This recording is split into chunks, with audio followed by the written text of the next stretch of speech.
મિત્રો, સ્ટોરી સાંભળીને તમારા હોશ ઉડી જશે। બાપ દીકરો ઈચ્છતો હતો, પણ માએ આપ્યો દીકરીને જન્મ, તો બાપે દીકરી ઉપર કર્યું દુષ્કર્મ। મારું નામ કરુણા છે। હું અમદાવાદના એક નાનકડા ગામમાં રહું છું। મારી ઉંમર 35 વર્ષની છે અને મારે એકની એક દીકરી છે, જેની ઉંમર 15 વર્ષની છે। મારા પતિનું નામ વિજય છે। તે રિક્ષા ચલાવે છે। વિજયની ઈચ્છા હતી કે મને પહેલા દીકરો આવે, પણ દીકરી આવવાથી વિજય ખૂબ જ નારાજ હતો। એ ડિલિવરી વખતે ડોક્ટરે કીધું હતું કે હવે તમે માં નહીં બની શકો, તમે જીવતા રહ્યા એ જ મોટી વાત છે। મારા પતિએ મને બધાની વચ્ચે જ એવું કીધું હતું કે ઓએ કરુણા, હવે તો તું અને તારી આ દીકરી મારે કાંઈ કામના નથી।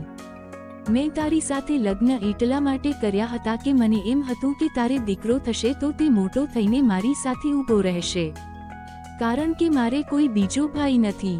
પણ તે તો મારી બધી આશાઓ ઉપર પાણી ફેરવી દીધું, અને હવે તો તું જો હું બીજા લગ્ન જ કરી લઈશ। મને તારાથી બસ છુટકારો જોઈએ છે।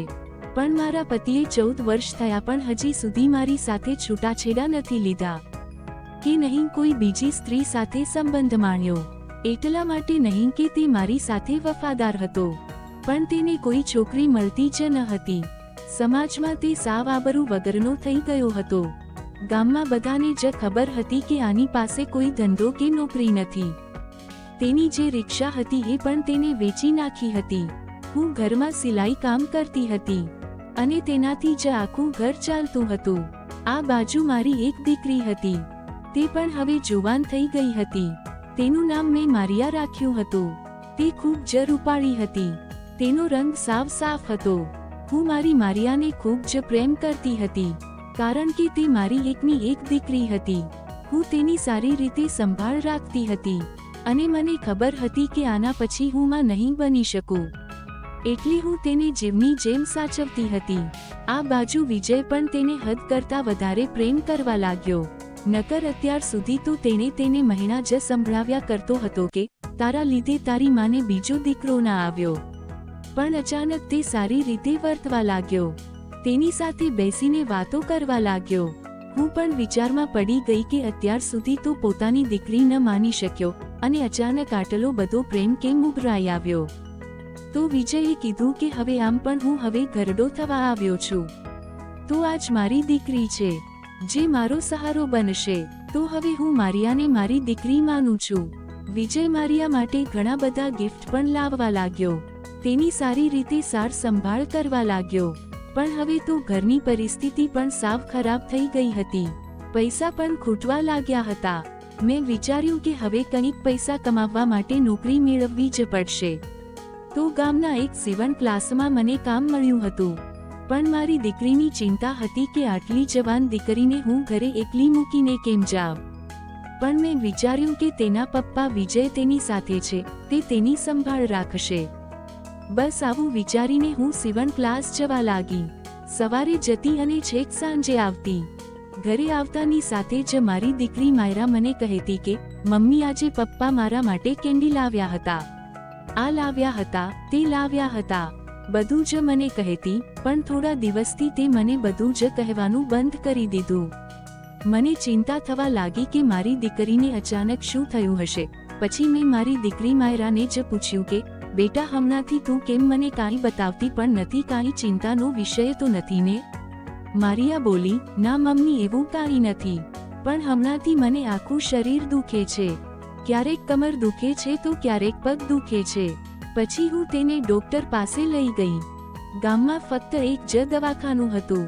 ડોક્ટરે એમ કીધું કે દીકરી હવે જવાન થઈ રહી છે, એટલા માટે શરીરમાં થોડા ઘણા ફેરફાર થતા રહેશે। સારો ખોરાક આપો એટલે બધું સારું થઈ। મેં વિચાર્યું કે એમ જ સારું થઈ જશે। સમય જતાં મેં વિજયને પૂછ્યું, આપણી દીકરી મારિયા હવે મોટી થવા લાગી છે, તેના માટે છોકરો ગોતવો પડશે। તો વિજય અચાનક બોલ્યો, ના, જ્યાં સુધી મારિયાના 20 વર્ષ પૂરા નહીં થાય ત્યાં સુધી હું એના લગ્ન નહીં થવા દઉં। મેં કીધું, પણ શું વાંધો છે? વિજય કહેવા લાગ્યો કે વહેલા લગ્ન કરીને આપણે આપણી દીકરીની જિંદગી નથી બગાડવી। જ્યારે એ સમજદાર થશે પછી એના લગ્ન કરાવીશું। વિજય આ બધું પ્રેમથી બોલતો હતો, તો મને પણ એમ લાગ્યું કે કાંઈ નહીં, વિજયની વાત સાચી છે, પણ એક દિવસ વિજયે એવા કાંડ કર્યા કે હું તેને માફ ન કરી શકી. મારી ઉપર આબત તૂટવાનું હતું. દિવસો વીતતા ગયા અને એક દિવસ માર્યા બોલી, મમ્મી મને આખું શરીર દુખે છે. આવું કેમ? માર્યા ખૂબ જ બીમાર પડવા લાગી. તે થોડી ના સમજ પણ હતી. મને મારી દીકરી મારિયાની ખૂબ જ ચિંતા થવા લાગી. આને શું થયું હશે? પછી હું તેને પાછી ડોક્ટર પાસે લઈ ગઈ. ડોક્ટરે જે કીધું તે સાંભળીને મારા તો હોશ ઉડી ગયા. ડોક્ટરે કીધું તમારી દીકરી સાથે ન થવાનું થઈ રહ્યું છે. હું તો વિચારમાં જ પડી ગઈ હતી અને ઘરે આવીને મેં મારિયાને 2 ઝાપટ મારીને પૂછ્યું, તારું કોઈ જોડે લફરું તો નથી ને? માર્યા બિચારી રડવા લાગી અને બોલી, મમ્મી પ્લીઝ મારો વિશ્વાસ કરો. અને બોલી, મેં કાંઈ જ ખોટું નથી કર્યું અને મને કાંઈ જ ખબર નથી કે મારી સાથે શું થાય છે. પછી મેં મારિયાને મારી સાથે સુવડાવવાનું શરૂ કર્યું. તો વિજય બોલ્યો, મારિયાને કેમ તારા રૂમમાં સુવડાવે છે? એનો અલગ રૂમ તો છે. મેં કીધું હવે એને મારી સાથે જ હું સુવડાવીશ. તો વિજય કહે, તો હું ક્યાં જઈશ? મેં કીધું તારે જ્યાં જવું હોય ત્યાં જા. પછી મેં સીવણ કામ ઘરે જ ચાલુ કરી દીધું.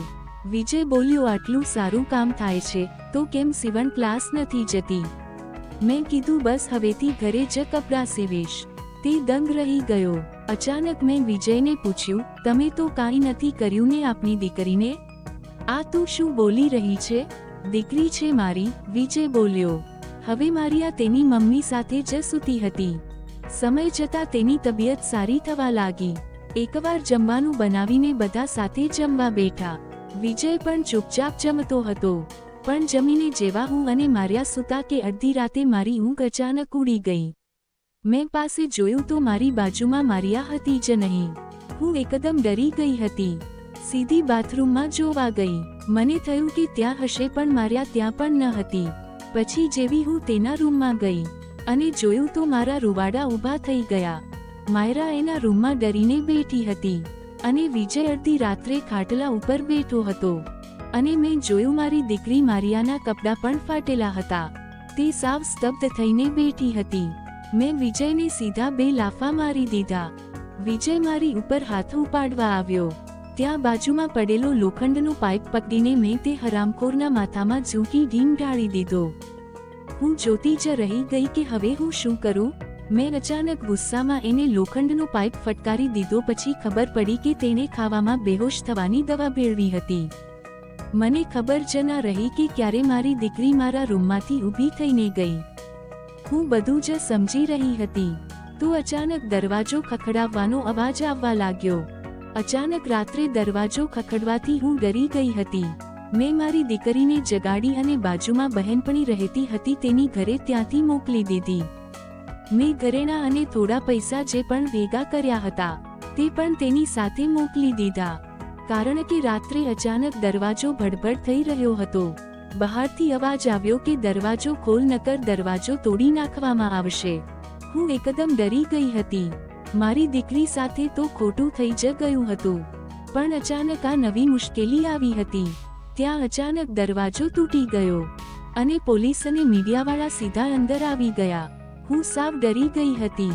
કંઈ જ ખબર ન હતી કે આ શું થઈ રહ્યું છે. ત્યાં એક લેડીઝ કોન્સ્ટેબલે મને પૂછ્યું, તારી દીકરી ક્યાં છે? મેં જવાબ આપ્યો, એ તો બહાર એની બહેનપણી સાથે ગઈ છે.